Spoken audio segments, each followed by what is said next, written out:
Today's program, I'm going to do a little bit of an introduction with some light housekeeping. We're going to talk about universal design in its original context. Then we're going to talk about universal design and DEIB, which is diversity, equity, inclusion, and belonging. And then we're going to go over some activities. We'll have a group activity, and then the other activity will be for you to do on your own time. So a quick note on access. I like to start all my presentations pointing out what is and is not accessible because I like to normalize the conversation on access needs. So for today, we have ASL interpreters and CART interpreters, which is amazing. And we also provided slides in advance. My slides, I've tried to increase access by using high contrast, so dark background and light writing. I will also describe any images on the screen if it is relevant to the conversation. I will try to speak slowly and clearly, not only for the interpreters, but also for you. If there is any point where you need me to slow down or to restate something, please make sure you let me know. In terms of your needs, I know that we have been asked prior to the conference on what our accommodation needs are, which is fantastic. If there are any additional needs at the moment, please do let us know. Also, just so you know, part of my needs, I am sitting on a Swiss ball. So if you see me bouncing, there is no earthquake happening in Atlanta. It is just my own little personal exercise ball. And we can think about what might be missing in the accessibility of this presentation. And I think that perhaps one thing that's missing is the opportunity to have a robust conversation in order to really get to know each other and to learn how each other is processing the information. But this is a really well done conference for accessibility. Usually I'm noting all kinds of things in the what's missing question, but today we have a really accessible presentation style. So kudos to the organizers. So the session norms for today, I want you all to make sure you ask questions when you have them. I have the chat box open. And we'll try to, oh, you're in Atlanta, Zaya. I hope I said your name correctly. I hope that you all are open and engaged. Do whatever you need to do with your, Zia, got it. Nice to meet you. Do whatever you need to do with your body. So again, I'm bouncing. So eating, standing, laying down. Respect differing opinions and agree to disagree. Speak for yourself and not for entire communities. And be thoughtful for speaking and responding. So again, the session norms and the note on access is a demonstration of the topic of today's session, which is universal design for equity. So it's an effort to emphasize inclusion, belonging, and participation and respect. So a little bit about me, you got a brief introduction, but I was a professor at Emory University for several years. I also got my PhD there. I studied autism and culture. As a professor, I designed and taught courses on health equity and started getting invited to give talks around campus on things like accessible classroom design, disability culture and medicine, and various things like that. And then it occurred to me that I was doing DEI, and I did not even realize I was doing DEI. So I left academia to do DEIB full time. And I started my own company, which is Disruptive Inclusion. And I also was working with another company called Jennifer Brown Consulting. My particular area of expertise, like I said before, is disability and neurodiversity, but also working with teams in the health and science sector because I have a lot of experience in health science and medicine. The B, thank you, Julia. The B is for belonging. So we see diversity, equity, inclusion, and then sometimes we see these additional letters. So there's B for belonging, there's J for justice, and then there's A for access. And sometimes I put B, sometimes I put A, sometimes I don't put a fourth letter at all. So, uh, so yeah, that's what the B is. Okay. So what is universal design? Given that this is a conference focusing on disability, I'm sure many of you have come across this concept before. Um, but if you have not, and let me level set here, that yes, some people do use JEDI. Yes, it's all over the place. Anyways, sorry, I get distracted with the chat, but it's good. It's interactive. But universal design emerged out of the disability rights movement in the 80s and 90s as an architectural framework to build spaces and places and even products to be as accessible as possible to as many people as possible without introducing barriers to anyone. So my favorite example, you'll see an image of this on the screen, is a curb cut. And those are the dips between the curb and the street to allow easy access on and off the curb. And these were originally created for people who use wheelchairs, but as they became implemented, we know that they are helpful for all kinds of people. People with strollers or carts, skateboarders, toddlers, elderly people, but it doesn't introduce a barrier to anyone. And so this is the ideal for universal design. I have a couple of examples. This is an example from Gallaudet University, which was very intentional about their universal design. And I'm going to point out a few features.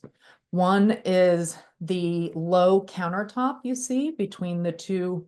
There's a seating area in the front and then some steps on the left, and then a countertop that goes about halfway up between the seating area in the front and the seating area in the back. And that's to allow people to converse across the separated seating areas so that they can use ASL and use it efficiently and effectively. Uh, there is, if you look at the wall on the left, there is a wall that is a light blue with a slightly darker blue going through the middle, and that wall color is chosen specifically to be easy to see hands of any color so that it's easy to have that blank background for ASL. And also the hallways are very wide to allow people to walk and talk together using ASL. This next slide is an image of a kitchen, and what we have here is you see a sink that has on the left side of the screen that is empty underneath, and that allows people to roll a wheelchair underneath the sink. The dishwasher is next to the sink and it is placed up a little bit higher so that like 6 inches maybe, so that it is easy to transfer plates and items from the sink to the dishwasher. And then on the middle and right side of the screen, you see kitchen cabinets above a kitchen counter. And the cabinets, when you open them up, you can see that there is a bar that you can use to pull down the items in the cabinet. So people can access those items if they are using a wheelchair or not, or if they are of short stature, really doesn't, again, prevent or present any barriers to anybody. So this is a really great example of universal design. There is also some space under the countertop, again, for easy access for wheelchairs. This is a sensory-friendly classroom. And what I see is what we have here is the lights, the fluorescent lights, which can be really distressing on the top, have these beautiful green, pink, and blue sort of curtains over them to soften it. The classroom has about 5 tables, and the tables have a variety of seating options. So there is a table that has Swiss balls. There's a table that has soft ottomans, sort of. And there's rolling chairs, and then there are, your basic desk chair. So this is a really good example of a sensory-friendly environment. And finally, products being universally designed. We have on the left here an image of a vegetable peeler, and it is designed with a very thick handle so that you don't need a lot of hand dexterity to be able to use it to, peel your vegetables. And then Nike came up with this shoe that you see here on the right that is accessible in that you don't have to use any hands or anything to put your foot into it. So as it is pictured here, it is kind of at a point, the middle part, the arch has been raised up off the floor. And the person who is using this shoe has put their foot into the front of the shoe, and we imagine what would happen next is that they would push their heel down and the shoe would kind of click onto their foot. Wendy asked about the first example of Gallaudet, about having a ramp rather than stairs, and of course, we should have ramps whenever possible. So that is one particular barrier that exists in this scene. So thank you for pointing that out, Wendy. Okay. And so when I left academia and started doing, see here I have DEIA, which is access. When I started doing DEIA, I was asking other professionals, have you heard of universal design? And nobody had heard of universal design. And I found that fascinating because we were talking about creating culture that is inclusive and accessible to everybody. And it made sense to me that universal design could help guide that. So I decided to come up with a concept called universal design for equity. And this is my attempt at taking the framework of universal design and applying it to intentionally design inclusive organizational culture. And the benefits of this is that, one, it helps address intersectionality because you are thinking about multiple marginalized identities at once. And it is also a shift from the field being reactive to proactive. So the history of DEI is one that is responding to cultural events like the Equal Employment Opportunity Act or the murder of George Floyd or internal complaints. This approach is proactive. You do it without responding to something so that it's not so much of a crisis moment. And you can also integrate universal design throughout an organization in various ways. So we're going to get into that. I'm going to take a quick interlude just to talk about intersectionality. Intersectionality is the combination of our unique identities and how they impact our experiences with marginalization and power. So it's a way to consider interventions that impact society. It is not an additive approach, which means it's not if you are a woman of color who is disabled, you are not 3 times as marginalized as a white non-disabled man, right? It is the unique intersection. And it's a challenge so far for DEIB and DEIA and DEIJ and JEDI and all the things, because the field has has shifted to really focus on identity. And so, but they're looking at identity in silos. So we'll have our race-focused interventions, our anti-ableism focused interventions, our, gender-focused interventions. But there's very much looking at the intersection of it. And that's really going to lead to less effective approach of inclusive organizations. What we have here on the slide is an image of an iceberg.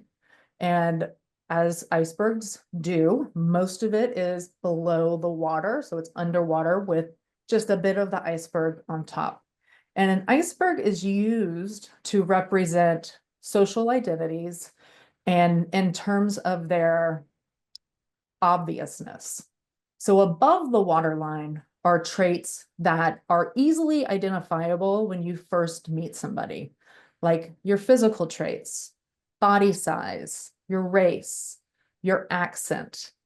As we get closer to the actual waterline, we have identities that sometimes are obvious and sometimes are not. This is where disability is, because we know that there are definitely visible disabilities, people who use wheelchairs, people with short stature, and so on. But a large majority of disabilities are below the waterline. Things like neurodivergence, and psychiatric disabilities. Also below the waterline are things like education, sexual orientation, religion, conviction history, family status. But all of these identities work together to create, yes, Julia, chronic illness, to create our sense of self, how we interpret the world, and how the world interprets us. But there is a disconnect between that, because how the world interprets us is usually overly reliant on these above the waterline identities. And the reason I point this out is because if we're going to be using a universal design approach, then you cannot just rely on what you immediately know about people to create access, because there is a bunch of stuff below the waterline that you would not be considering. And so if you are coming up with some organizational policies and you want it to be inclusive, you, for example, with conviction history, you might say, oh, we don't have anybody with a conviction history. And that might not be right. Not everybody discloses that kind of thing. But somebody with a conviction history might have needs such as going to parole or probation appointments, having fees to pay, having limitations on where they can go in the world, and things like that. So it's important to remember there is a whole lot going on under the waterline. Traditional universal design for architecture has 7 principles, and I'm just now noticing that the numbers are only 1s and 5s, so apologies for that. But the principles are equitable use, flexibility in use, simple and intuitive use, perceptible information, tolerance for error, low physical effort, and size and space for approach and use. And I'm not going to go into these in detail because that is information that is easily accessible elsewhere. And for the purposes of my framework of universal design for equity, these don't translate exactly over in a useful way. But it's about sort of the mindset that they put you in. So it's really about being intentional, being proactive, trying to predict where there might be access challenges for anybody of any identity. And we do have tolerance of error for here. Like, for example, you all have tolerated my my lack of accurate numbering, and I appreciate it. Sorry for switching the slides so quickly like that. So universal design for equity is a way to, like I said, encourage predicting barriers for team members. And I talk about this in terms of organizational design, but it, goes without saying that it is also useful for education or for even families and communities. So really, anytime that people are coming together and doing something, right? Universal design also helps determine solutions for a range of people and their multiple identities. Again, if we have our anti-racism efforts and our anti-ableism efforts, I'm not sure if that's really going to address the needs of somebody who is of color and disabled. It integrates inclusion and equity throughout the organization. So it's gonna be there at the very beginning. And I say, if you do this, you're probably not gonna need a DEI person on staff or a DEI department because it's already gonna be built into the organizational culture. It also communicates accessibility and inclusion are important for the organization and for everybody there. It increases people feeling safe and more comfortable.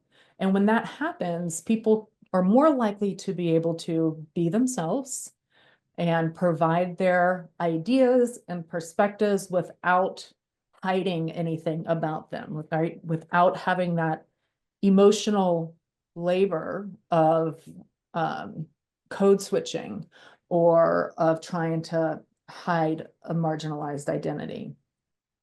And it supports employee needs. I also want to emphasize that a universal design for equity approach can reduce the need for accommodations, but it does not eradicate it. Access and universal design are aspirational.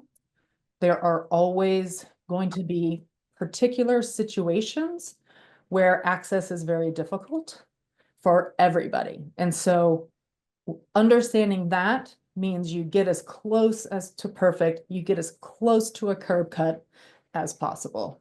But like we saw in the image with Gallaudet, that who was it? Wendy pointed out, there were stairs, right? And so that is less accessible as if there were ramps, and there might be some architectural reason for making sure there was, or for needing stairs there.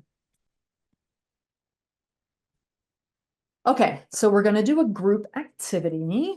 I love this activity because every time I do it, people come up with things that I never would have thought about, which is exactly the point, right? So we're gonna kind of take an architectural approach-ish and think about, we're gonna co-design a universally designed space. And in order to do that, we're gonna think about what is needed for marginalized people to feel included. For example, people who identify as being in the LGBTQIA community, women, people with disabilities, people of racial and ethnic minorities, different religions, different body sizes. I mean, we can think about, again, people with conviction histories, caregivers, anybody you think of. And I would love it if you just in the chat started putting in what features would you include to make sure that the space you are designing is universally designed. And as you're thinking about it, I'll just describe the image here on the screen. It is a really beautiful white ramp that is, there's no stairs to be seen, but it is long, and it is the slope is not very steep, and it is aesthetically pleasing. There are curves and columns, and it's just a really nice ramp, and everybody uses this. And so it's not just for people who use wheelchairs. It's not in the back of the building. It's not overly steep. It is a incredibly beautiful example of universal design. Because again, universal design can also include creating places that are pleasing to be in, right? Doesn't have to be harsh. So far we have an example of family style restrooms. Thank you, Cindy. Absolutely. We would want to make sure that restrooms, anybody can go into them. You can breastfeed in them. You can be whoever you want to be in your restroom. 36-inch wide pathways, even when chair is in use. Oh, I love that you included, Carrie, the even when chairs are in use, because people forget that all the time. Chairs can block the way. Art, including images of widely diverse people, that is beautiful because we want people to see themselves in their spaces. All doors are either automatic or have switches and buttons for complete access. And if security is concerned, you can add a card access, absolutely.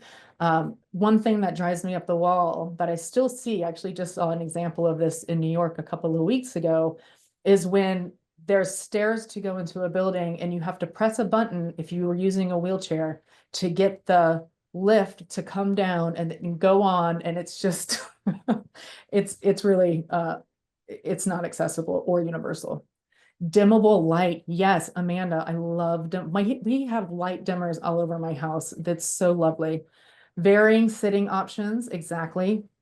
Oh my gosh, Amanda, you have hit the jackpot. Plan for wheelchair users in an emergency. I remember when Hurricane Sandy hit New York and people with disabilities were not included in the evacuation plan, and it was awful. So I'm really glad you included that.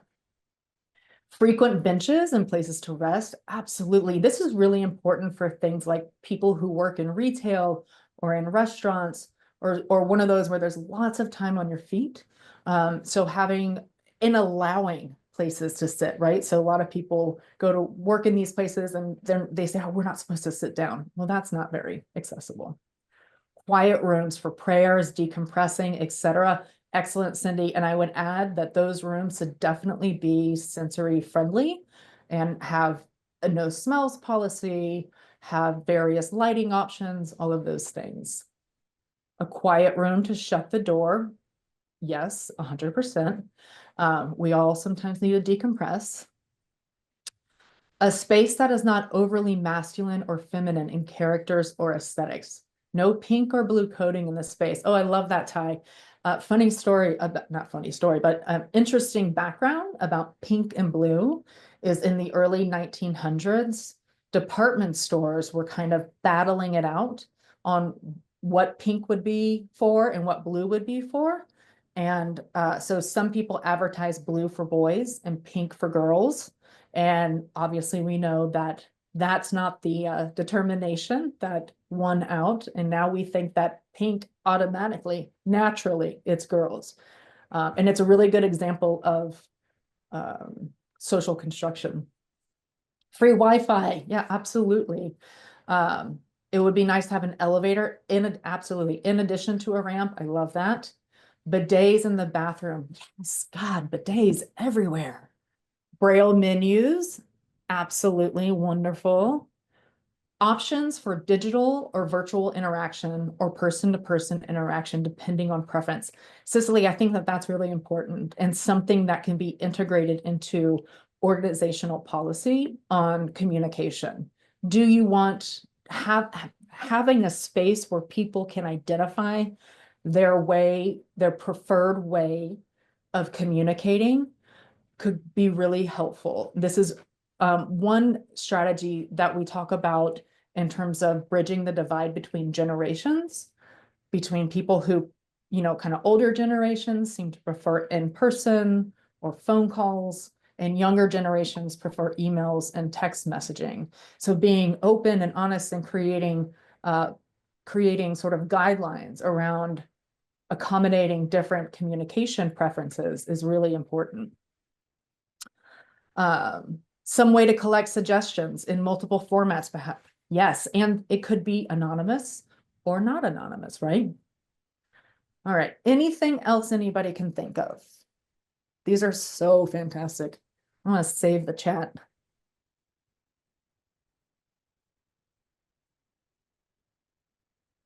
One thing that somebody in a previous workshop brought up that I thought was really nice was green space. Having an outdoor space with trees and bushes that you can access as, just to have some good outdoors time, get some sunshine, things like that. What else have I heard? Mm. Oh, good. So I taught at Emory, and Emory University is super hilly, and it is very difficult for people who use wheelchairs or canes or have, you know, gates that are more difficult. Tactile paths, absolutely. Tactile, I don't know if I pronounced that right. Scent-free policies, yes, please. I think I'm hoping that the era of strong perfume is getting close to being over. My grandmother, oh my God, I have some of her jewelry that still smells of her perfume. It's over. I can't wear it. Good airflow for disease prevention. That is excellent. And we can also think about designing for health, right? With filters for air and water, and cleaning and things like that. Absolutely. Okay, so y'all did a great job. I think we could also put in things about caregivers who need to go home a lot, so flexible work environments in that particular sense. Making sure that plus ones, people aren't afraid to bring their same-sex partner or partners to it. So creating a sense of acceptance and celebration for non-traditional relationships. And maybe having an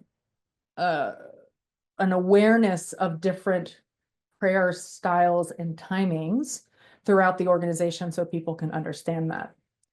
We have service animal safe spaces, which can be hard to balance those with allergies. So this, Rachel, that's a great example of the aspiration, right, of universal design. What if you have somebody who has a service animal and somebody who is allergic to that service animal? You would have to come up with a reasonable solution. And that could be these two people are on very different sides of the office, different floors, something like that. It could be the organization compensating the person with allergies for allergy medicine, and also compensating the person with the animal, with the service animal, with grooming and things like that. So that's something that I think would require some mediation and discussion. Culturally relevant design influences and staff where needed. Absolutely. Thank you, Tamisha. I think that is really important. And it's particularly like what Cicely was saying right after you about holidays. We have time off for Christmas, and not everybody celebrates Christmas, and Thanksgiving is offensive, right? And so having flexibility on when you take your holiday time can also be really useful. And also just letting people know about different types of holidays. Unlimited sick or mental health days. Yes, Stephanie. Yes, I'm bouncing. I love that. And there has been research showing that organizations that do unlimited paid time off, people are very responsible about it. And it's Stephanie, it goes to that, like, we have to, part of universal design is questioning the status quo. Why do we only allow certain amounts of days off when you might have an employee that can get all of their work done, high quality, using less days? So it, kind of shifting to a outcome-based design of performance and things like that can help you conceptualize ways to integrate more flexibility in your policies. Displays that can change text styles. Oh, I apologize that the dark text and white lines are difficult for you. I'm glad that you let me know. And please let me know if you want me to send you a different version with different colors of the slide, or a document that has the outline. My native friends call it Occupation Day. I love it. Yes. Okay, so we have a doubt here from Miriam. What if universal design approach prioritized certain needs over others? Universal design, in my opinion, can't just be one size fits all approach. It needs to have built in to it ways to communicate, manage conflicting needs of community members, and adapt the space accordingly. Similar to interrogating the construction of disability, we don't need to see interpersonal conflict as a pragmatic deficiency for universal design, but as a site for growth and innovation. I really agree with this. I think that the intent of universal design for equity, the way I'm talking about it, is to um, consider as many access needs for as many people as possible. But there will be times when those conflict. And part of intentionally designing inclusive policies would be a policies to deal with exactly this, the conflicting needs. If there are two people who have different needs, how do we respond to that? And how are we transparent about how we're responding to that? Dina has dark text and white fonts, which is the opposite. Multiple formats available, absolutely. But flexibility to acknowledge different needs is so helpful. It is challenging as someone who designs their own website and has a focus on the disabled community, but can't do what is accepted as visually inclusive. I feel very self-conscious about it, but do have a statement on the bottom of each page. I really appreciate that honesty. I think people do attach to these rules as hard and fast, right? Like this incredible, or not incredible, but very obvious contrast. And it doesn't work for everybody. And I think talking about it is the way to figure it out as a community.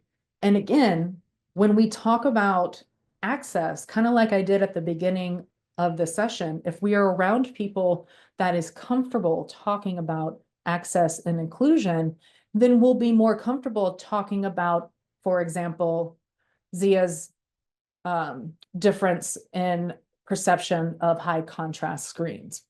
And the embarrassment would not be there, or self-consciousness, sorry, embarrassment, that's not your word. So I appreciate that statement. Okay, so for organizations thinking about this beyond space, we can think about how organizations and universal design can have an impact on leadership, who they are, what they look like, how they interact with their team members, how available they are.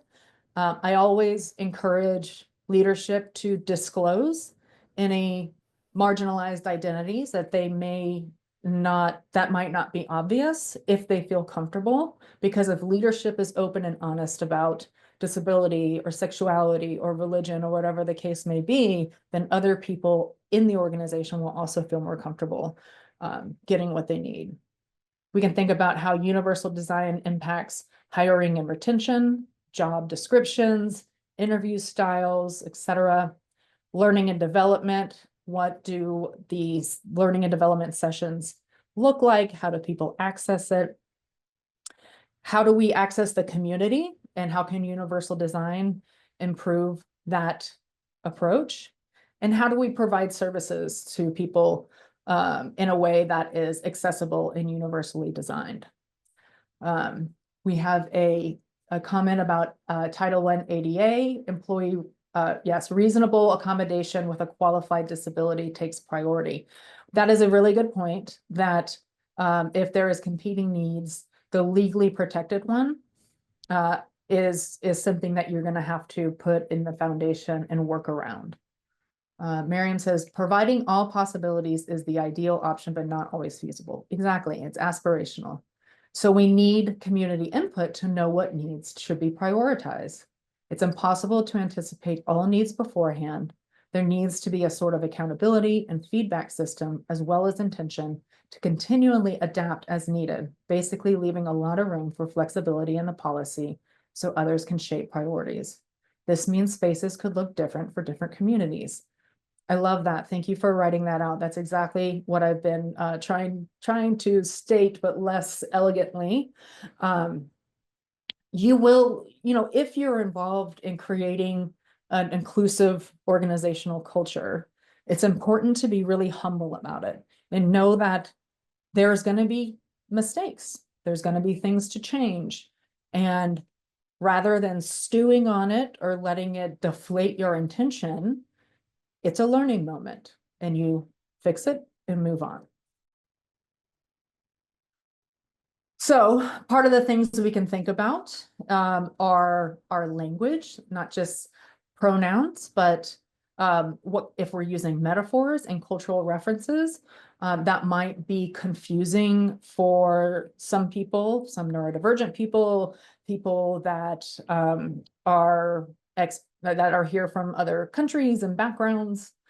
We want to make sure that outcomes are clear and equitable and focus on workplace success. So like I kind of mentioned, like we talked about earlier, rather than have you been in attendance, have you done what you need to do in your role? Regularly scheduled feedback from supervisors or from other team members, and this should include DEI measures, and you should know when it is. So scheduled is really important, so you can prepare for that. And then clear community guidelines. So for example, when we talked about communication preferences, that can be emails versus meetings versus phones versus text versus Slack, or, all the different options we have. It needs to be really clear how to report discrimination. And not only that, but what happens next, right? So, and then it's best if organizations are transparent about that to everybody. So we had a complaint about this. This is what we did. This is how somebody was held accountable for their actions. And then integrating community guidelines throughout all of the organization. Regularly offered professional development opportunities. Absolutely, Rachel. And I think that within that, we need to not assume a baseline of understanding of certain topics or language or things like that. So professional development opportunities may be for people to move up and gather advanced skills, but you should also be offering some of those more basic skills and needs for people who maybe don't want to ask for that information because they think everybody knows it already. So I remember when I was a professor, one of the things that I started doing was defining what office hours were, because not all of the students knew what to do in office hours, particularly if they were first generation students. So, it seems like, oh, that's an obvious thing. Everybody knows what office hours is, and it's not true. So the small group activity I have is, we're not going to be able to do it in small group. I didn't change the slides because I wanted to match what was sent before. And so, but I am going to go through an example that I did. And we're looking at how to universally design particular policies. So, especially in the current kickback. Julia, yes, we can talk about that. It's one of the reasons why I've been saying intentionally designing organizational culture to be supportive, because this kickback at DEI, but I think it's the pendulum swinging back. People are like, well, maybe we do need this. I have an op-ed that I titled, "I'm not doing DEI." That's sarcastic. And it's like, oh, well, I'm not doing DEI, but I do make sure that I know what my team needs because I want to make sure that they're supported, but it's not DEI, things like that. Yeah. I'll if you go to, oh, where did I post it? I think I put it on my Medium page, but reach out to me and I can send it to you. The example I'm going to run through is the equal opportunity employment example. So the policy says company A is an equal opportunity employer. We don't tolerate discrimination against protected characteristics, gender, age, sexual orientation, race, or disability. We want all employees, including executives and HR, to treat others with respect and professionalism. So how can I change this into a universally designed organizational policy? And I will show you what I did. Need to make sure I can see all of my screen. Okay. So this is my revised equal opportunity policy. One of the things that sometimes I do is have it in, for example, a Times New Roman font and change it to a sans serif font, but just assume that we know what that is. We don't have to read all of this in detail, but I'm going to point out a few features. One is that there is that summary on top. So company strives to reduce bias and increase equity in hiring, advancement opportunities, and communications. So that's the core. So you know what you're getting into. If that's not what you need, you can move on, so on and so forth. When I say the policy says that means we attend to social identities, I then define what social identity is. So I says that means we do not discriminate against employees or potential employees based on a social identity, which is any feature or trait that connects someone to a social group and is not related to work quality.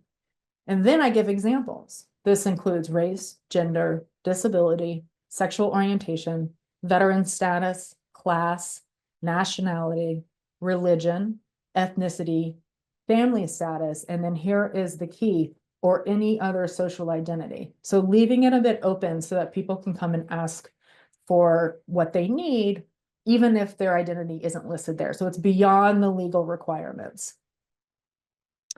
And then there is a very clear way to report problems, and that you can do that anonymously, and then also how that's going to be followed up. So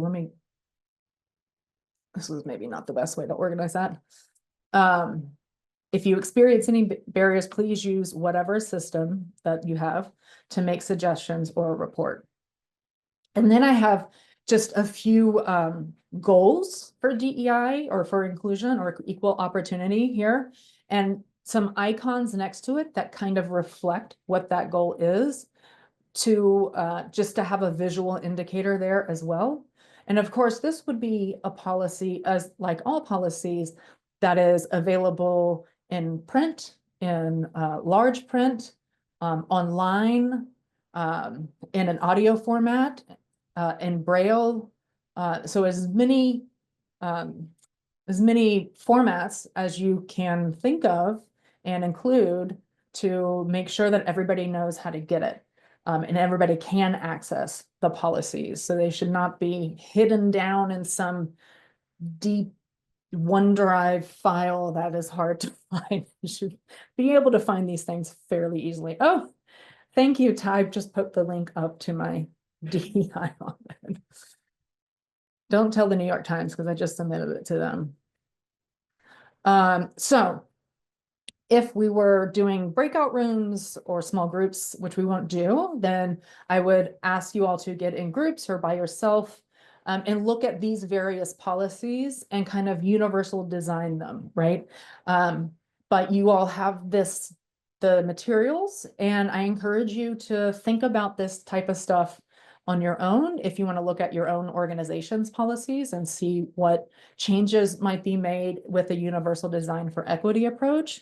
I would love it if you reached out and told me what the result was. If you thought this was easy, what unique solutions you came up with, what challenges you came up with. So I would love to hear more about your time in this type of activity.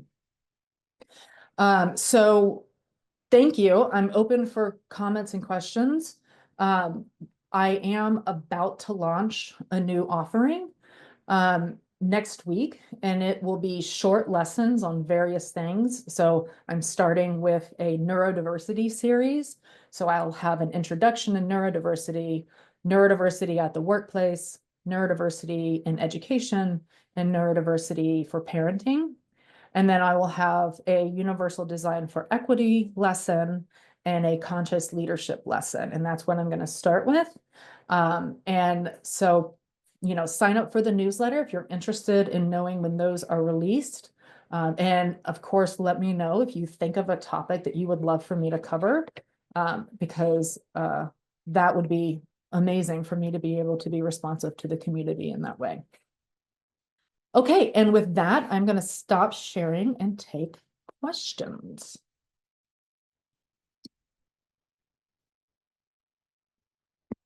Fantastic talk, Jennifer. Thank you so much. And folks have been really hype in the chat, including myself. So Yay. I know we had that question from Julia here. Are we going to talk about how to deal with all of this, especially in the current culture of kicking back DEI? And I think with your Medium article, I think that's great to have as part of the conversation. Yeah, thank you. It's, I've been talking to a lot of people in the field about this. And to be honest, at the beginning of the year, I did take any mention of DEI off my website and just talked about designing inclusive and supportive cultures. But that didn't feel authentic. And so I put it back, not as heavily as before, but it's there. And another thing, again, that people are really reflecting on in the field is it's kind of a reckoning moment. And part of the problem, or not problem, but part of the challenge is this identity focused shift that happened over the past 20 years, particularly the focus on race and anti-racism, which has been really easily politicized. And so if we go back towards what is the point, the outcome of these efforts is to create an environment where people feel safe, they're excited to participate, they're excited about their team and their leader, and everybody's happy, really. So it's kind of in that my Medium article goes over that a little bit, but if you all have any thoughts on this, I would love to hear them. I thought naively that disability would be safe in anti-DEI efforts, but we have all seen how that is not actually the case. So it's something that I'm sure we've all thought about and are worried about. Does anybody have any comments on that? Or other questions?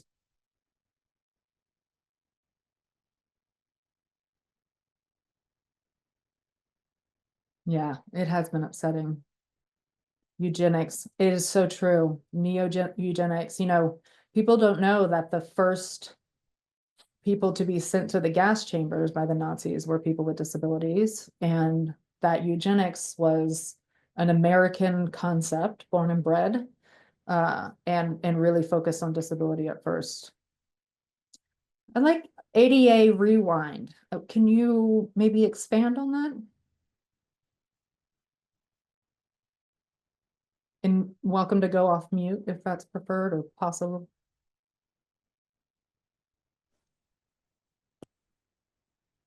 Hi. Hi. Um,